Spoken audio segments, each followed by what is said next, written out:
I bumped into a colleague the other day and she was asking me about eSTEeM because she's interested in sort of starting a project, and it just made me think about why did we start? What made us interested in the first place? Can you remember?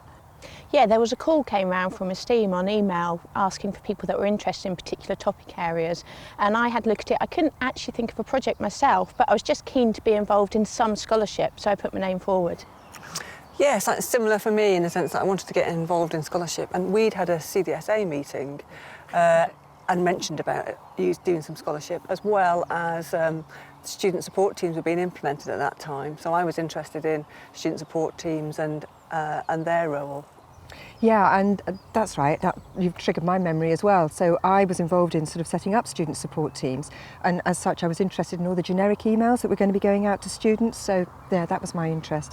So how did we actually then start? I mean, what did we do next? Can you remember? eSTEeM called a meeting where those of us that were interested in a particular topic area got together, and we kicked around a few ideas, and then we identified that the three of us had a common interest in student communications. And I recall that we did some initial investigation ourselves, and we were amazed at the amount of communications that were sent to students, and in particular emails that were sent to students. And also it raised a concern, was this effective communication? As staff tutors, we're quite fortunate in the fact that we have access to Voice, so we can look at student records and get all the sort of quantitative data. But eSTEeM provided us with other support. Can you remember what that was? Yeah, one of the key things for me I found was just being part of the eSTEeM label, which meant that it legitimised spending time doing scholarship, and that was really, really useful. But then in more practical terms, they gave us contacts in LTI, and particularly with the ethics clearance when it came to talking to students, it was really useful to have their support through that process. Yes, and in regard to the students we wanted involved in the project, we wanted students to sort of buy in, and eSTEeM were able to give us some resource to give an incentive to those students, so that was really useful as well. Yeah, I think that worked really well actually, because we did get a good take-up to the survey. And also they provided us with resource to pay the tutors, the ALs, to actually undertake interviews. So I think that was really helpful. So we had 20 days research allocated to undertake this project. How did we manage to do it? It's really around organisation. I found that actually working with other people was really useful, because then when we'd set a deadline I felt obliged to meet it, and on my own often they would slip a lot more, so that was really key for me. Yes, and I remember we had a website set up, so we had access to that website and the ALs had access to it, so we had a central repository where we could store any resources.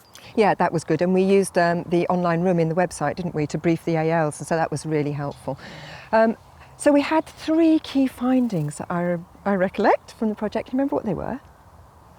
One was definitely the volume of messages that are sent to students. A lot of email messages from different areas of the university. Yeah. One that was quite surprising was that actually students are happy to receive lots of email messages, and they're quite competent in selecting out the ones that they particularly want to read. Yeah, I remember, and that was unexpected to all of us.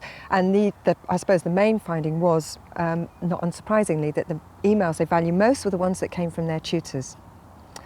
So we presented our findings. Where did we start? Well, we started with the eSTEeM conference, so that gave us a really nice platform to share our initial sort of 12 months of work, and we presented it as a poster. And then we went international and had a fabulous time at the INTED conference in Valencia, where we were able to present, but also we benefited from seeing lots of other presentations there, which for me certainly sparked some ideas about future projects as well. Yeah.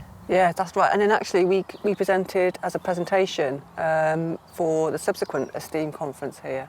And that was really useful to be able to disseminate our findings with colleagues and take on board some feedback from those colleagues as well. Yeah. And those findings are also on Oro and on the scholarship platform, so they're there for our colleagues to have a look at whenever they want to. So we shared our findings quite widely with everybody within the university, including the Vice-Chancellor, who was interested in our project, which is quite nice. So personally, what do we get out of doing the eSTEeM research project? Well, for me, apart from really enjoying it, I was able to put it into my promotion case. And it's really important because obviously scholarship is one of the key criteria in promotion, so I've used it there as well.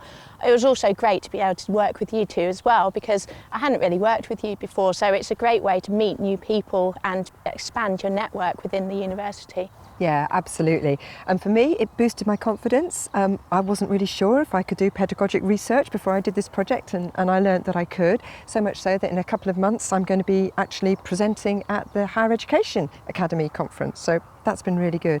And of course, we've got our sort of ongoing friendship and support. It's been fabulous. Absolutely, yeah. Yes, hasn't it? Thank you.